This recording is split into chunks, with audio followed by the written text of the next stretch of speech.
Okay, good morning and warm welcome, everyone. I will start with a few housekeeping rules. First of all, welcome everyone to this policy roundtable of the Center for the Study of Democracy on Russian media influence in Europe, patterns, responses, and ways to build resilience. As we wait for everybody to join in, I will just say that my colleagues will post the rules of engagement for today's roundtable, online roundtable, in the chat box below. So these will guide us. Most importantly, there is the Q&A box that you could use, and please use that throughout the 1 hour event to post your questions. We will then respond to them. My colleagues will also put a link to the report and a policy brief that CSD has prepared on this occasion, and you could of course already see it at csd.bg. So without much ado, let me say a few words about, as a start. We have a great panel today, and we're presenting a spotlight in particular on Bulgaria, Czech Republic, Germany, and Poland. And we have our partners today to whom we're thankful for working with us throughout this journey, and who will present specific views. We look forward to a great panel with presentations of the report and the policy brief outcomes, and then 2 discussants, and then we'll have a discussion and a wrap-up by Adriana Arena on the main findings or key takeaways, and we look forward in finishing sharp in 1 hour. Let me just take a brief time to highlight 3 key messages from the study we have finished in the past 2 years. First of all, we are in a much different situation where we were 5 years ago. And of course, the understanding about foreign state-driven disinformation, in particular Russian disinformation in Europe, has been much more expanded than, if you remember, back in 2015 during the migration crisis. But there are 3 things that we want to highlight, and my colleague, Dr. Rumena Filipova, will later on expand, but I want to highlight them so that we could focus our discussion on them. First of all, Russian state-driven disinformation we need to be aware that it's part of a wider state capture policy mix, which we have very well outlined in the Kremlin playbook reports that you might want to follow in our website. This includes aggressive military and diplomatic posturing, physical intimidation, strategic economic projects, media influence, political influence, using different vulnerabilities like for example, the tech platforms vulnerabilities. So this is part of a much wider complex issue that we need to be aware of. Let me give you an example with the very topical at the moment 2 strategic economic projects, Nord Stream 2 and Turk Stream. Apparently, we're not talking about gas project per se. We're talking about huge amounts of money flowing into certain companies, both on the Russian and the European side.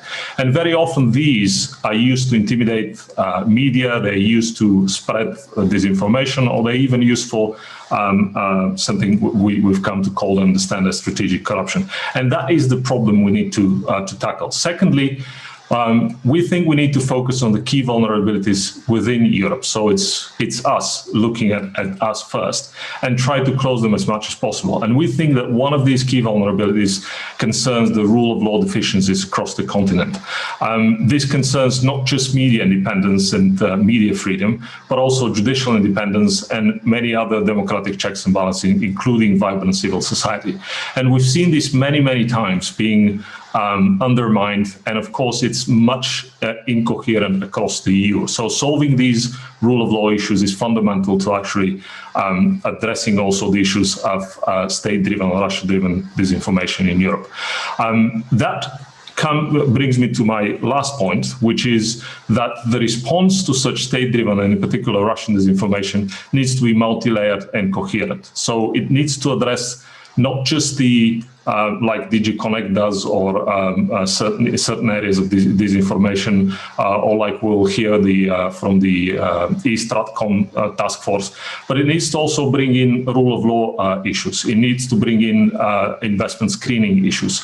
It needs to also bring in security issues, so cyber security issues. So all these needs to come together. And of course, we need to focus coherence across the European response. We've seen many more instruments developed through the European Democracy Action Plan and through the European Security Strategy, but these still look like disjointed. So we need to find ways to cross-pollinate them. So these are the three issues that I wanted to highlight. Let me just say one last thank you to our funders from Civitatis, from the Coalition of European Private Foundations, and make note that the most important thing they've brought to us is actually the possibility to be part of a great community of civil society across Europe. And with that, let me again remind you of the chat box. Please follow the chat box in the Q&A session, and turn the floor to my colleague, Dr. Rumena Filipova, who is a research fellow at CSD and been working on disinformation, media freedom and democracy. She will present the findings of our report.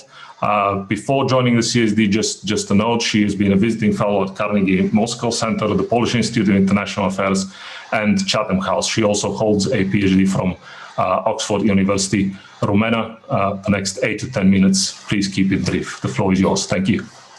Thank you. Let me share my screen first.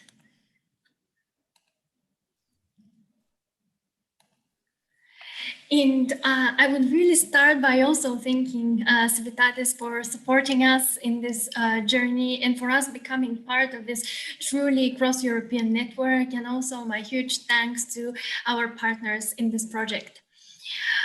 So the starting point of the study is related to the anti-democratic trends that have engulfed Europe in recent years. And there have been a variety of factors driving this anti-democratic turn, including the rise of right-wing populism, at least since 2008 and the financial crisis. Also technological developments, which have had both a positive but also a negative impact on democratic processes, particularly through market monopolization practices and also social and political influences. Then authoritarian state-driven interference has been a further important factor, and in particular, sharp power through the phenomenon of media capture has significantly contributed to democratic backsliding across Europe. And then a commonly forged European response, unfortunately, still remains elusive, and in particular, the challenge of legal fragmentation is still very much with us. As a first component of our study, we focused on the examination of pro-Russian anti-democratic narratives throughout Europe, and in particular in 4 countries, including Bulgaria, Poland, the Czech Republic, and Germany. And we focused more specifically on the 4 main pillars of the anti-democratic discourse, including nationalist, anti-migrant, misogynist, and economically illiberal narratives. Overall, one of the main findings is related to the significant commonalities of pro-Russian anti-democratic narration that we have detected across the 4 countries that we studied. And all of this makes up a so-called pro-Kremlin anti-democratic discursive ecosystem. And if I have to give an example with nationalism, this topic is usually conveyed through a number of interrelated and similarly recurring narratives about the juxtaposition between Russia as a prime anti-fascist power, and then it is claimed that conversely neo-Nazi practices are resurging in the West. Moscow is presented as the main protector of traditional values against all the excesses of liberalism, and there is a very heavy focus on state sovereignty as the main protector of an idealized traditional national identity. Now, apart from the content analysis that we conducted of pro-Russian anti-democratic messaging, we also employed an automatic technological diagnostics tool in order to quantify the presence of pro-Russian propaganda on social media, and in particular, the official Russian diplomatic mission's Facebook presence in Bulgaria, Poland, the Czech Republic, and Germany. And what we can see from this graph is that the Facebook page of the Russian embassy in Bulgaria far outstrips the Facebook pages of the Russian embassies in the rest of the other countries in terms of total interactions and followers. And this outstanding place of Bulgaria in the Kremlin social media strategy really brings me to some of the main national specificities and particular vulnerabilities to Russian disinformation that, of course, exist apart from the commonalities across the 4 countries that we have identified. So very briefly, the main features in each country. As regards Bulgaria, here we see a very considerable Russian media foothold, which is usually established through local oligarchic proxies and the Kremlin's very substantial economic footprint in the country. And now, in contrast to that, stands Poland, where the historically difficult relationship with Russia makes Warsaw very aware and vigilant of all sorts of Kremlin activity. So interestingly, here Russian media influence does not happen in a direct way, and there is no deliberate local strategy or demand for Russian messages, but it happens indirectly through the coincidence of narratives between the Kremlin anti-democratic narratives on the one hand and the still politically dominant democratic discourse, anti-democratic discourse in Poland. As regards the Czech Republic, here again we have particular factors such as the widespread Euroscepticism in the country and also significant political and economic ties, which similarly to Bulgaria in a way enable Russian media influence. And the interesting point about the Czech case is that pro-Kremlin content tends to proliferate on a range of anonymous websites. But of course, the recent downturn in diplomatic relations leaves open the question as to how the Kremlin's disinformation strategy towards Czechia will evolve. And finally, of course, we have Germany, which is also not immune to Russian propaganda. To the contrary, the circle of Putin verstehers or Putin understanders in parts of the political and economic elite in Germany, and also the latent and lingering anti-American undercurrent in German society, as well as actual business ties to the Kremlin, is the factor that facilitates Russian media influence. And here, interestingly, narratives related to globalization and also liberalism are represented in the pro-Russian German media as economically threatening and anti-national. The second major component of our report is linked to the assessment of best practices and gaps in tackling disinformation, in particular on 3 main levels, including on the level of governance framework, civil societal activity, and also a country's contribution to and participation in EU initiatives countering disinformation. So some of the key highlights. First, Bulgaria has shown a very limited resilience capacity when it comes to dealing with disinformation. And here we see a lot of political inaction, lack of political leadership when it comes to the dangers of hybrid threats. So it is actually up to civil society to take the lead in devising initiatives against disinformation. In Poland, there is also on the level of governance, there is a lot of political polarization, of course, between the governing Conservative Party and the liberal opposition, also a lot of accusations, but actual evidence of government control over public media. And so this political situation also means that countering disinformation is not really a priority on the political level in Poland, and most of the initiatives are linked to countering cybersecurity threats. And again, it is up to civil society to take the lead in devising anti-disinformation initiatives. In contrast, there is much more political acknowledgement of the Russian disinformation threat in the Czech case, which has been there even before the standoff in diplomatic relations of late between Czechia and Russia. We should also say that EU initiatives have received significant public and political attention in the country, and civil society has also been quite active in devising disinformation initiatives.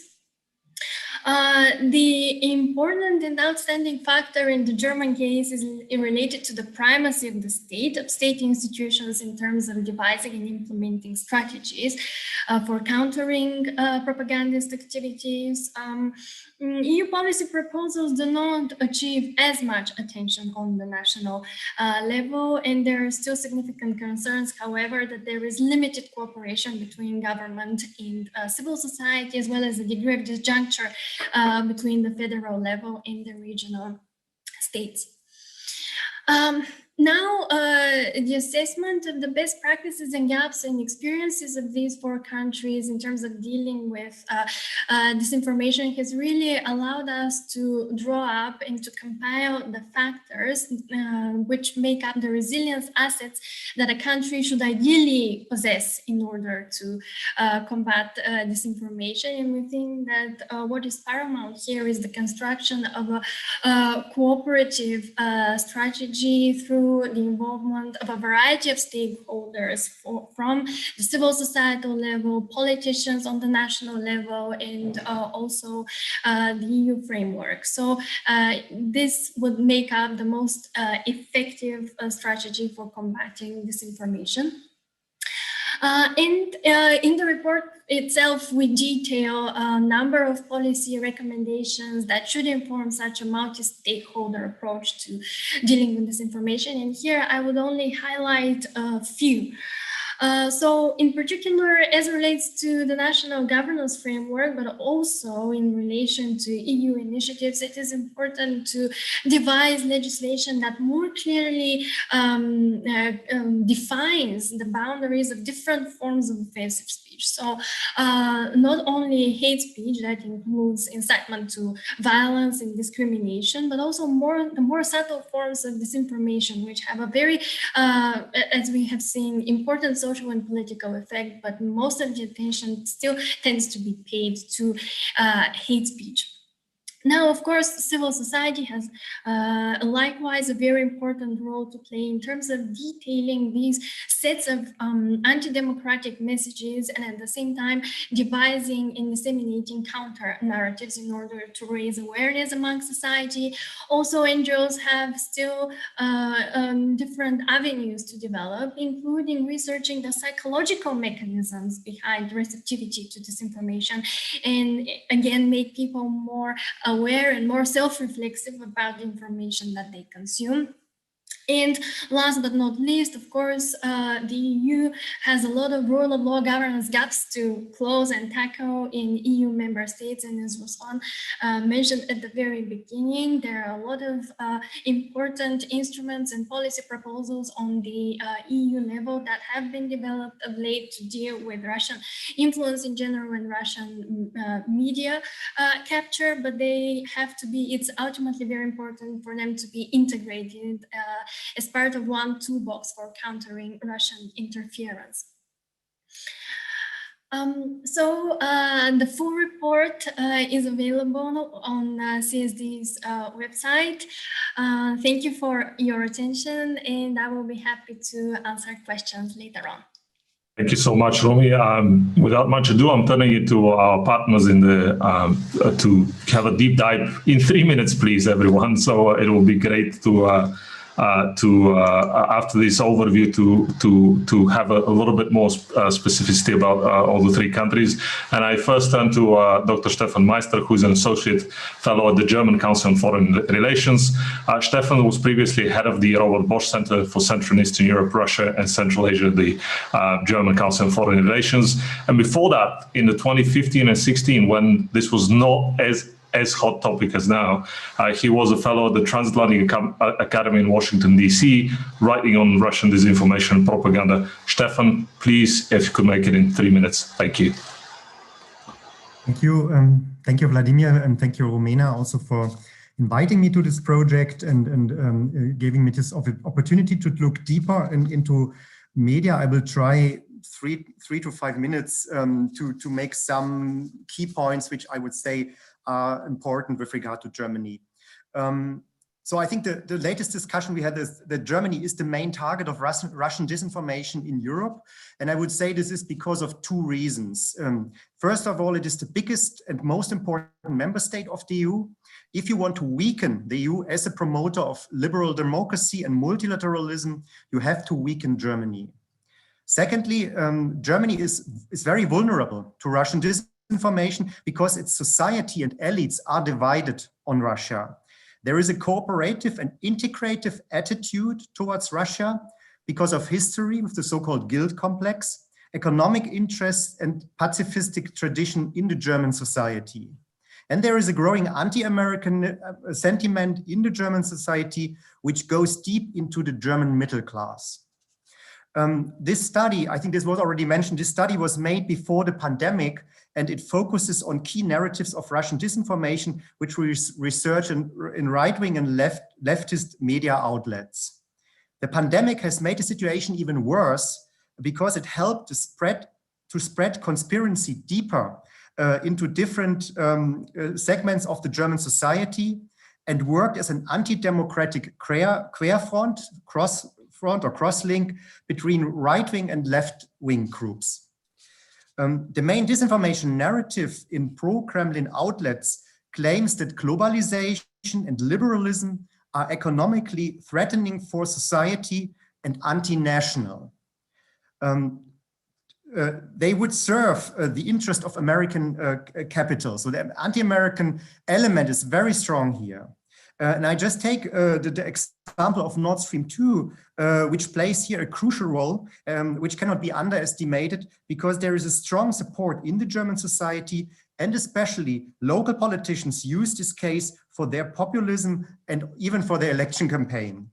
Nord Stream 2 fools the narrative that the US wants to sell its LNG to Europe and tries to divide Germany and Russia.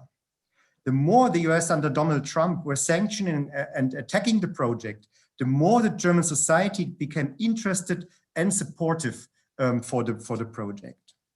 The second issue is it is also widely claimed that there is a widespread Russophobia in mainstream Western media. There are regular attacks on experts and politicians who are Russia critical and follow not a cooperative approach. And again, this policy is ostensibly fueled by the US, aiming to drive a wedge between Germany and Russia. Authors are looking of transatlantic links of these experts and politicians to prove this influence. Looking to the reaction by the German state, I would say it is mixed. With the case of the Russian-German girl Lisa, which was falsely claimed being raped by migrants in 2015, the attention on Russian disinformation has grown in the German state institutions, but also in the society. Security and intelligence actors, as well as Foreign Office and Minister of Interior, invested more resources into dealing with external disinformation. And as it was mentioned, the state in Germany plays the key role in dealing with this issue.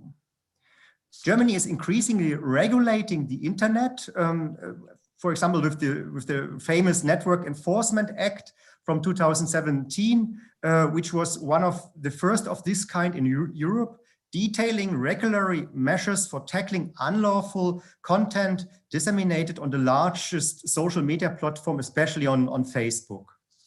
But these laws, I think this is a big deficit. These laws are not focusing primarily on disinformation, but on hate speech, which are first of all linked with German history in dealing with anti-Semitism and racism. Yes, the German federal government has also pioneered initiatives in strategic communications, fact-checking and media literacy, but at the same time, they are often not coordinated among different state institutions on the federal, but also on the regional level. There's no comprehensive strategy in dealing with disinformation, and mostly a bureaucratic process is not able to deal with the growing conspiracy and different actors of disinformation. Civil society and media have contributed to Germany's disinformation resilience through the conduct of media literacy campaigns and the establishment of fact-checking platforms. So there is quite a lot of activities. But especially journalists were the first who researched and wrote about disinformation. But also the cooperation between government and civil society can be improved. And I think this is for me a main deficit in Germany. You have in parallel a lot of actors and institutions researching with this topic, but there's a lack of an overall body who oversees all these activities and can also increase the impact on the society, the impact on the debates, and also the measures against disinformation. I stop here. Thank you. Thank you very much, Stefan. It's really important. We'll hear later on also from Marine Guillon on the case of France. Of course, the two important European countries in terms of any policy initiatives in this area, and also highlighting the German tradition of public media, which is also important in the response to disinformation. I'll now like to turn to our Polish partner, Marta Kowalska, who is the president of the board of Center for Propaganda and Disinformation Analysis. Marta was before that expert at the Casimir Pulaski Foundation, specializing on Russian foreign policy, and she was also experienced from the Polish Ministry of Foreign Affairs and the Polish Embassy in Moscow. Marta, if you could keep it in 3 minutes, that would be great. Thank you. Thank you, Ruslan, for your introduction. Also, many thanks to Rumena and other colleagues from other countries for collaborating for the last two years. It was very intensive and exciting time. It was also the time when a lot has changed. And I'm not talking only about pandemic COVID-19, but also Russian disinformation, Russian influences in Poland also has changed. Very shortly, because it's not related to our research, but I think it must be strange right now. So since pandemic began, we observed increase of Russian cyber attacks in Poland. Especially interesting are cyber attacks on local media and its websites and social media accounts. Topics related to security and NATO are very high on this list. Also, topics which were typical for Poland has changed. For the last year, most narratives were related to COVID-19 and Belarus and the opposition movement after presidential elections in Belarus. So, but back to the research we conducted. What hasn't changed? One of the main conclusions from our research is that Russia has very limited direct impact on Polish information space and Polish media. This is something that was confirmed many times before by other researchers and studies in Poland. So the narratives we identify for this research are not mostly installed by Russia in Polish media. They mostly coincide with Russian narratives and Russian interests. In my opinion, this is the result of huge polarization in Poland. I mean, socio-economical and political polarization of Polish society, which we observe since few years back. In this case, Russian activities in Poland mostly strengthen polarization. So narratives are used to strengthen polarization and disinformation in Poland, rather than create disinformation environment in Poland. This is possible because vulnerabilities of Polish society, in my opinion, were very well identified by Russian side, including historical issues, with our neighbors, especially with Ukraine and Germany. Perception of migrants and role of women in current Polish society. And I think we will not go through this problem with disinformation in general, not only Russian disinformation. If we will still ignore that some part, I'm not a majority, but important part of Polish society is truly conservative. So the question is how to work with this conservative, but at the same time with the liberal part of Polish society to avoid further polarization of Polish society, and in the end to reverse this process in Poland, and I think also in other countries as well. So communication is crucial in this case, but unfortunately, I think right now we are not, we don't have capacity to communicate between those two parts of Polish society. For sure, European initiatives has no larger public attention in Poland. Probably different European acts and plans are well known only for few or very tiny groups of experts and governmental representatives. Since the beginning of this problem with disinformation, NGOs played the crucial role in monitoring, analyzing, debunking, and counteracting disinformation in Poland. But unfortunately, the impact on this situation in Poland is still very limited because of this conflict between different political views in Poland. And what is already said by Marta, may I ask you to wrap up, because we need to move a little bit on, and the sound is not so good. So if you could wrap up your presentation. It was my last word. So we are a lack of comprehensive approach. So this is also the reason we don't have the capacity to deal with the problem. Okay, thank you.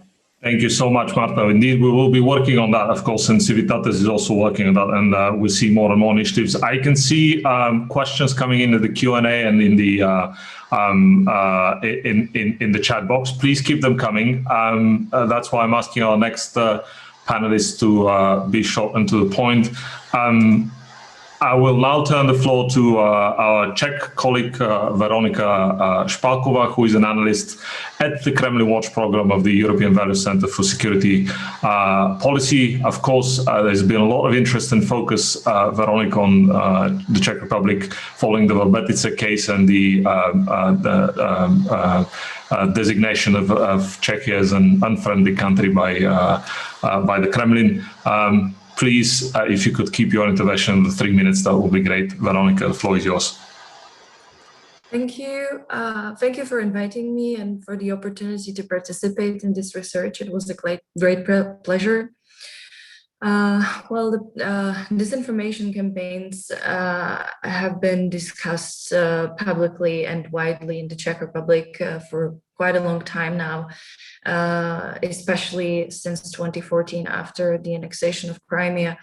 Right now, we have approximately about 40 active disinformation websites which are actively spreading, creating, or both disinformation, pro-Kremlin disinformation. These websites usually have a hidden ownership, so we don't know who is behind them, and we don't know how they are financed. And it's really hard to fight against them in any way. It's not a minority, it's not a minor problem in the Czech Republic, because these disinformation websites are actually well read.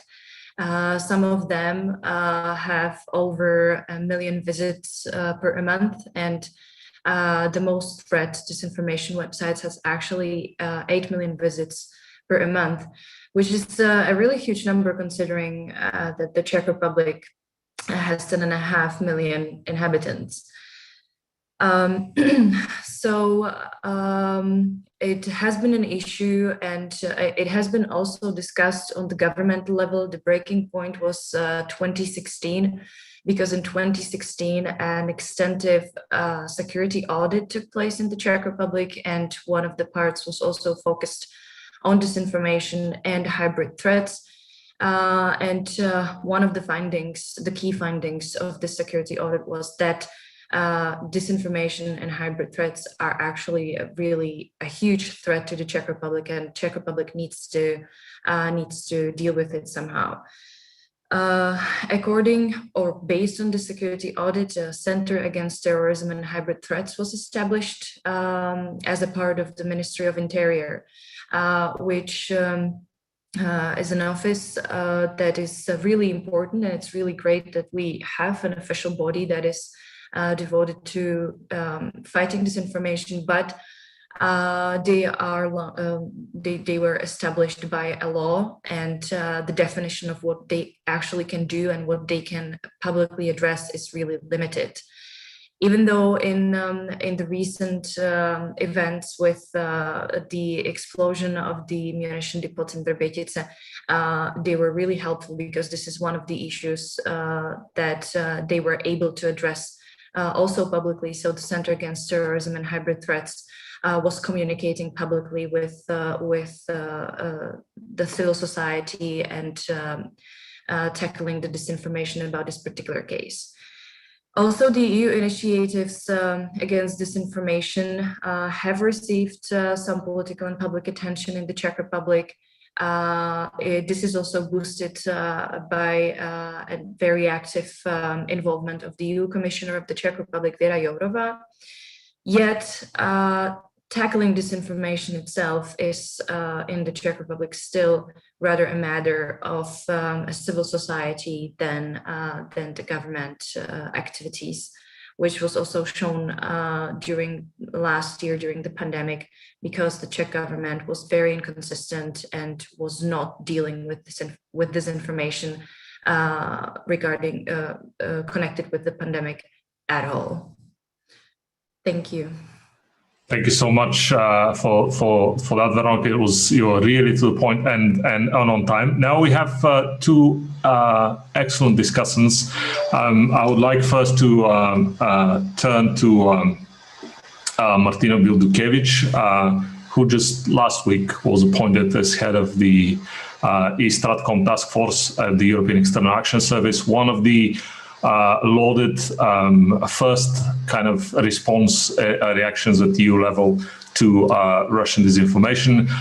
Before that, she was a disinformation and Stratcom expert at the same service, and a spokesperson to the permanent representation of Poland to the EU. Martina, the floor is yours. Thank you.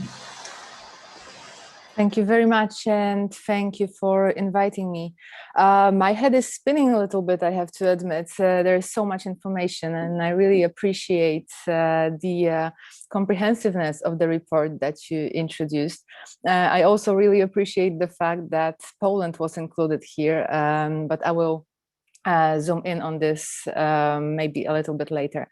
I would maybe start by saying that I couldn't agree more with one of the recommendations that you proposed in the report, saying that disinformation is, on the one hand, just a part of the bigger problem of the media capture and a very much larger Kremlin's activity.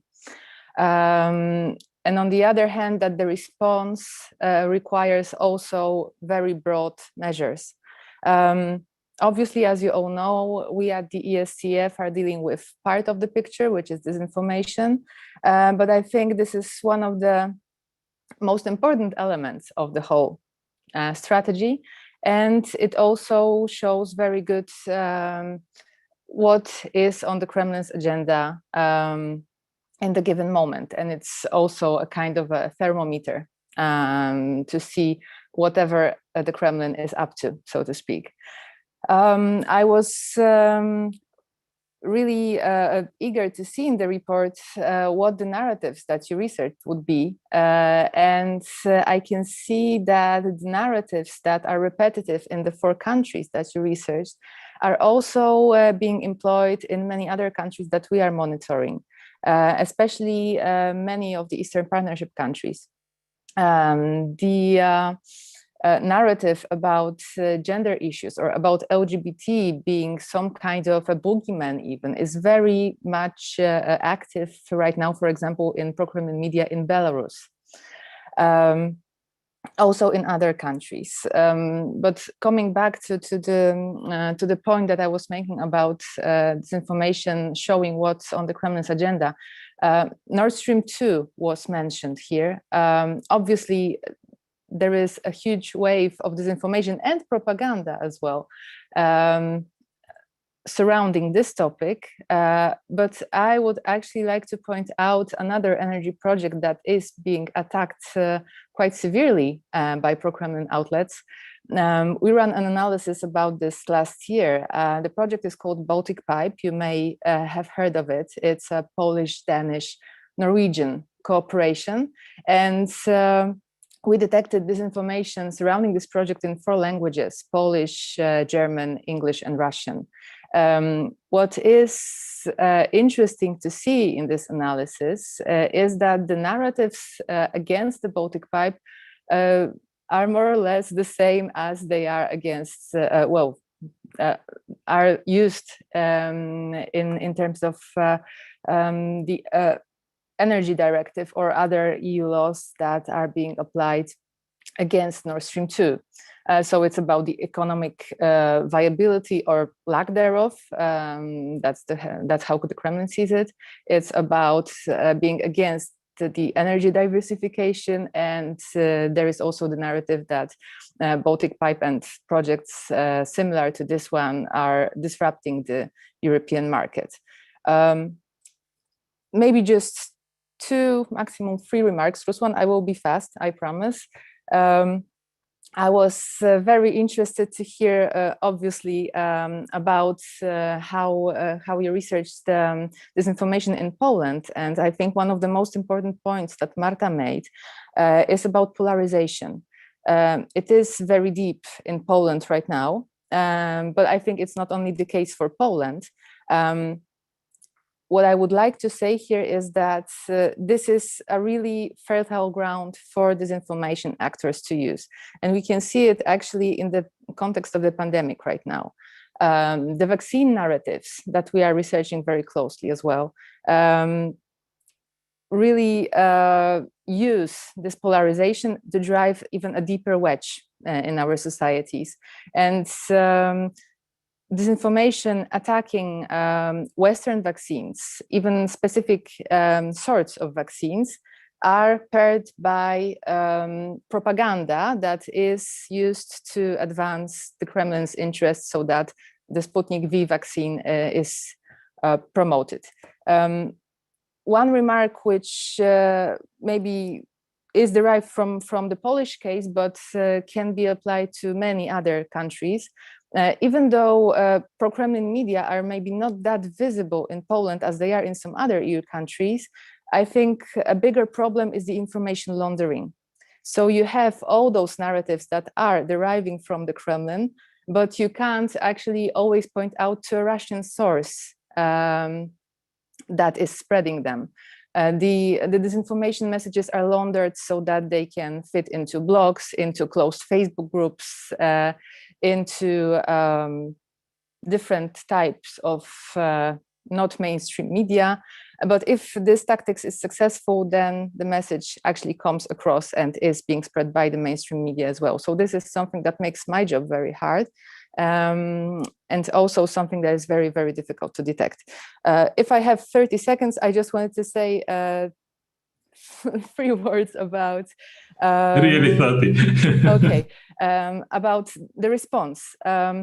You point out that one of the things that the EU should do is to strengthen and integrate different tools for countering Russian interference.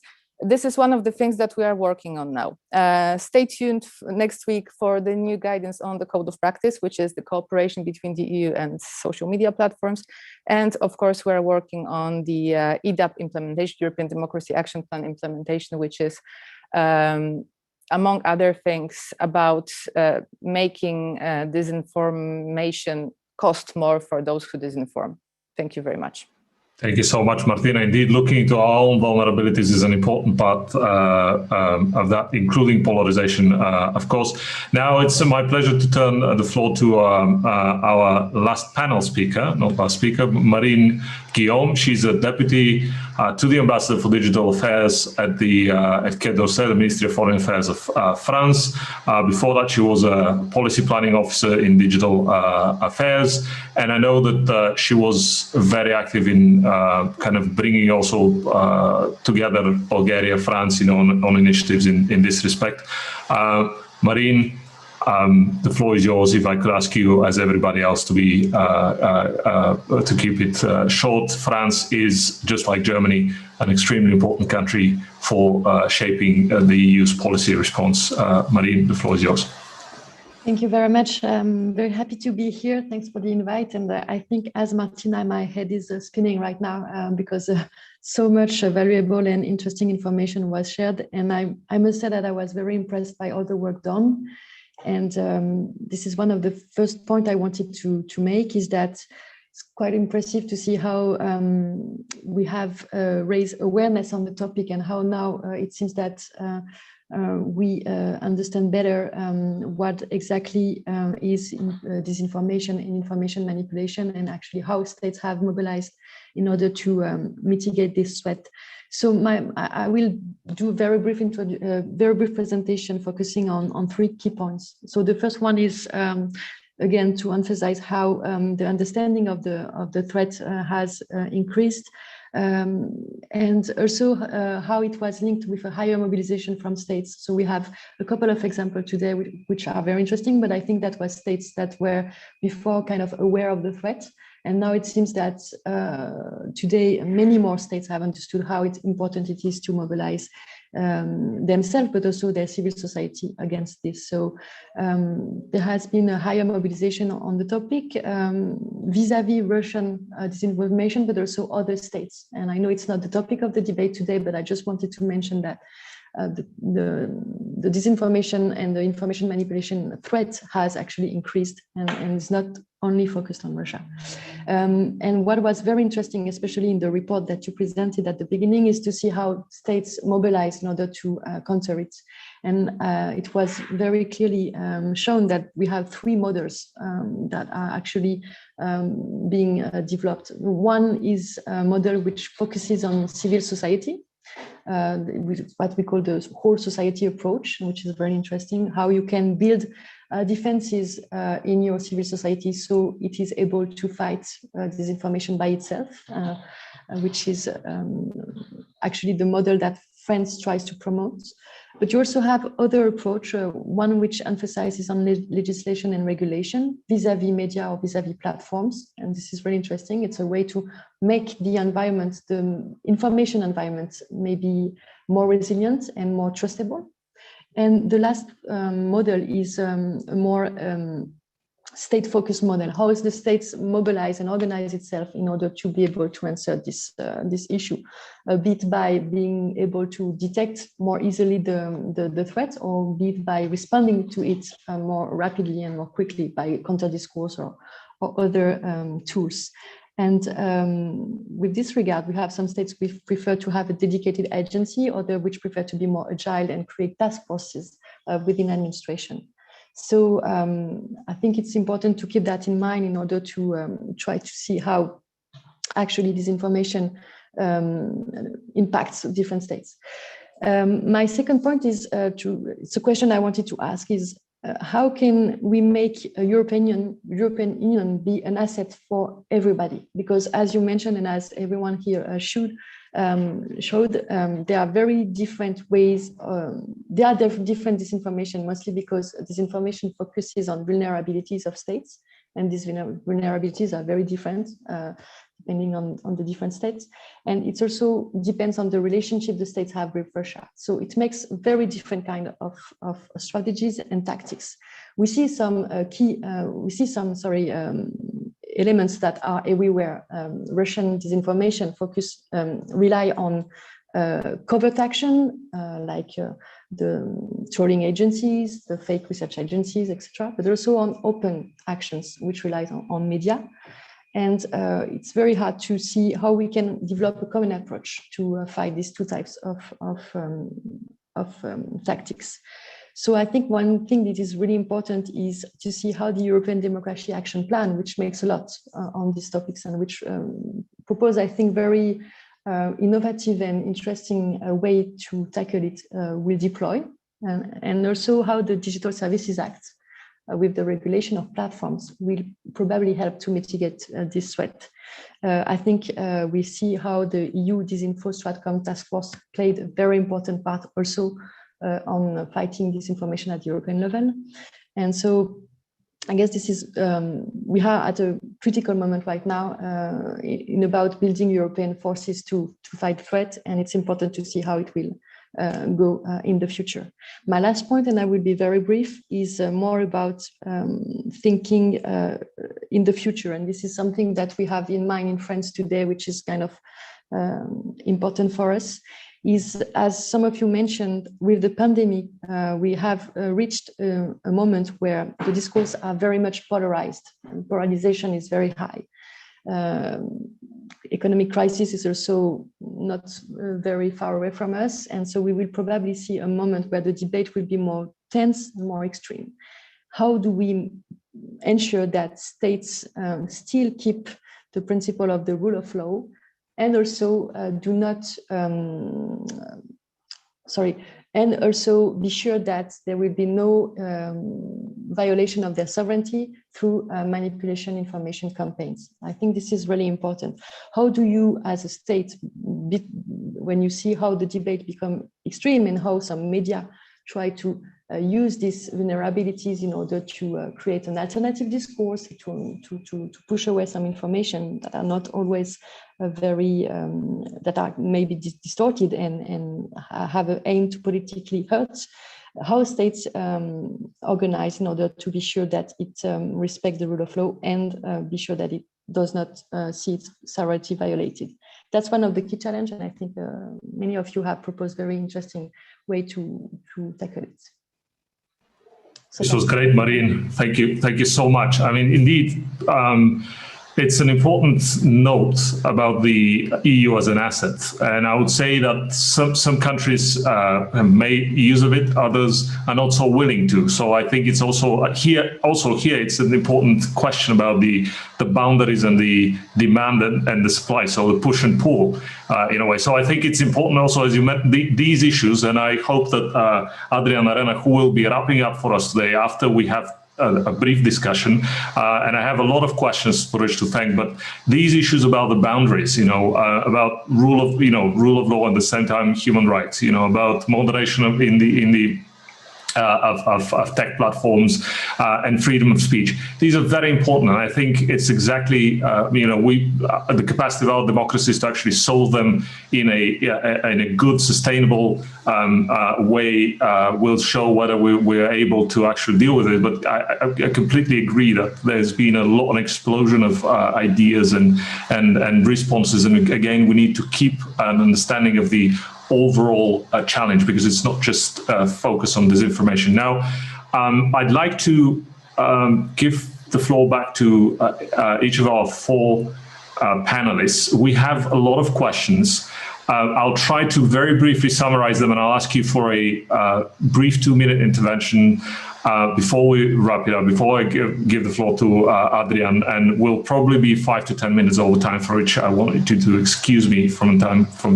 But I'd like to thank people who have asked questions: Gudrun Steinacke, Roland Freudenstein, Oana Popescu-Zamfir, Ilya Kurtupele, Yen Taeli, Joe Harper, and sorry if I'm mispronouncing the names, Luke Meaton, and Filip Stoyanovsky.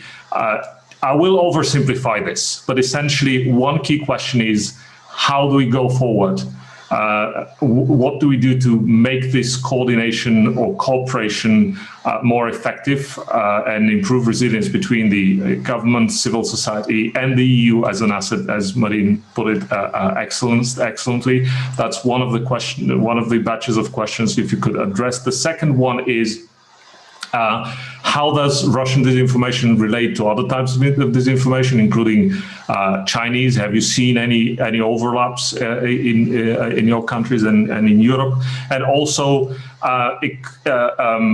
exploiting these internal polarizations and divisions. Have there been, for example, links to US groups that have spread disinformation then within the Euro-Atlantic space, or the EU groups that have spread then disinformation, so that as Martina mentioned, you cannot discern it as disinformation. There is, of course, and last thing, an impact on the electoral process, and I think that's it. And of course, the rule of law challenges. How does rule of law challenges, in particular in countries like Bulgaria, reflect on the disinformation landscape? And I'd like to ask each of our panelists for really brief 1.5 to 2 minutes, starting with Rumena. Rumena, please go ahead.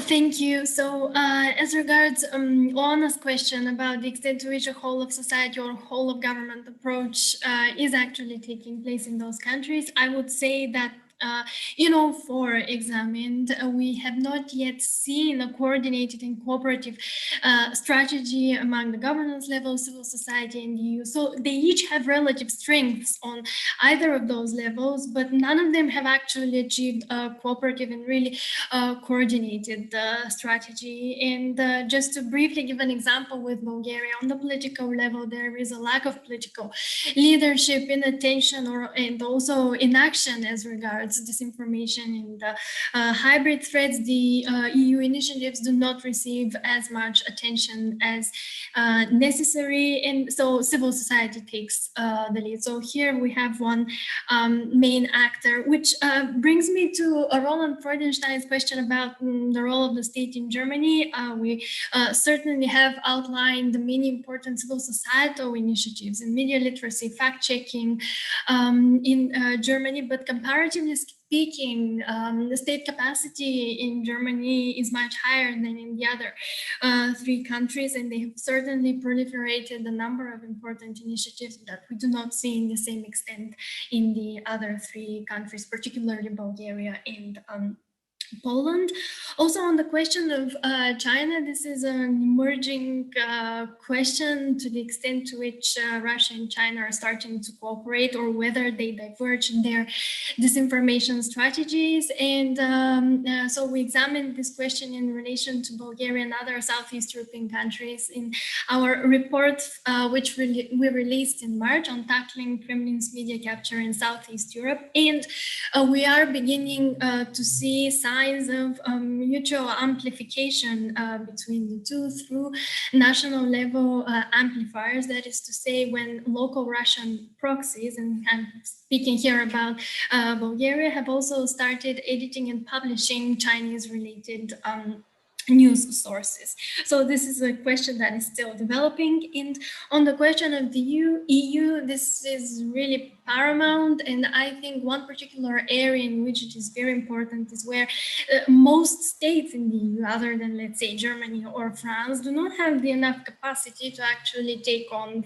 technological giants such as Facebook, Google. So they cannot do it on their own. In this particular sphere, they should act together. Yet, the impression is left, for instance, in the Digital Services Act, that the main role is taken by the member states in terms of implementation and oversight, and in the sense that the European Commission will act as a last resort. So the problem of legal fragmentation is really still intractable in the EU. Thank you, Rumi. Thanks so much, indeed. And now let's turn to Marta first, Marta Kowalska, in a minute, if you could. Thank you. Yes, personally, my answer for the first question is we need to keep doing what are we doing. But we need to remember that because this is disinformation issues is very complex and complicated problem. We cannot focus only on one tool, on one kind of response for disinformation. So we need to support different activities. I mean, not only debunking and verification of information, but also analytical part and communication about I mean proactive activities. Only complex response. We need to just diversify our response for disinformation, because disinformation is not only Russian disinformation. Now we are talking about disinformation in general. Second question about Chinese and Russia, China and Russia. In Poland, we don't have any particular researches on this topic, but as far as I know, China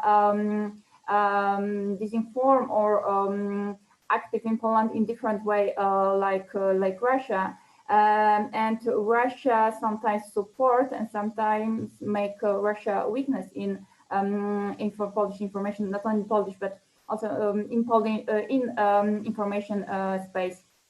So I can't say more about this issue, as we don't have any research on this topic. Thank you so much, Marta. Indeed, I would like to note the comment from Gudrun Steinacke, who says, one cannot underestimate individual corruption as means of Russian influence, which I saw. She was a diplomatic posting in the Balkans.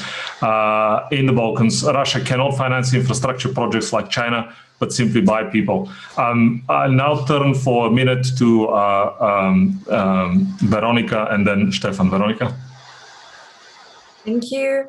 Well, I will combine the first and the last question together, because I think that for individual countries, also for the European Union as a whole, the key is a comprehensive approach, because we can see it in the Czech Republic that the civil society is really strong, and there are some initiatives on the government level, but it's not enough. Even if the initiatives on the governmental level would be stronger, these two need to cooperate. And they also need to include the schooling system, because it's all about a combination of activities. It's the fact checking, it's the debunking, it's the media literacy, so I think that combination of actions and comprehensive approach, also on the EU level, is the key strategy that could help us. And regarding the Russia-China relationship, when it comes to disinformation, well, regarding disinformation and propaganda sort of outside of these countries towards foreign countries, I think that China is actually learning from Russia. China China didn't do it before. They have different strategies how to influence opinions of people in foreign countries, because they have money for it. But since the pandemic broke out, China is learning from Russia how to do it. We could see it that the first pieces of disinformation about coronavirus appeared in Russian channels, but then China learned from it and they started to spread the disinformation narratives themselves. So I think the relationship right now is sort of in the teacher-student matter. Thank you. Thank you so much, Veronica. Indeed. Stefan, 1 minute, please. Thank you. Maybe just on 2 points, I don't need to repeat.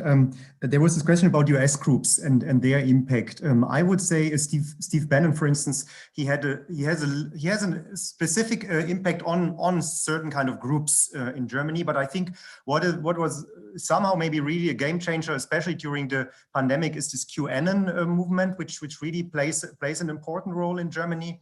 and it's also very difficult for the government and for media and to deal with this phenomenon. I wanted to react to Roland's question. And I agree. I think we make this point really strong here that I think especially journalists played in the beginning and still play a crucial role in analyzing Russian disinformation. Also experts, some specific experts. And I also work with a lot of journalists in Germany, and there's specific outlets who do quite a lot of it. But they felt often also quite alone in terms of support by the society and also by the state in terms of the legal system, law enforcement institutions. So you bring this information into the wider public, but there is a limited political reaction to it. And I think that's for me one point. And I agree also with Roland that it's about credibility, yeah, and you cannot how to say to have a narrow cooperation between both groups. But I think there could be a better coordination, there could be an exchange of information also, and there could be also a better use of information from experts and from journalists by state institutions. You just sometimes have the impression it just disappears somewhere in the wider sphere, or also if you have these meetings, so it is the use of it is very limited, and I think that's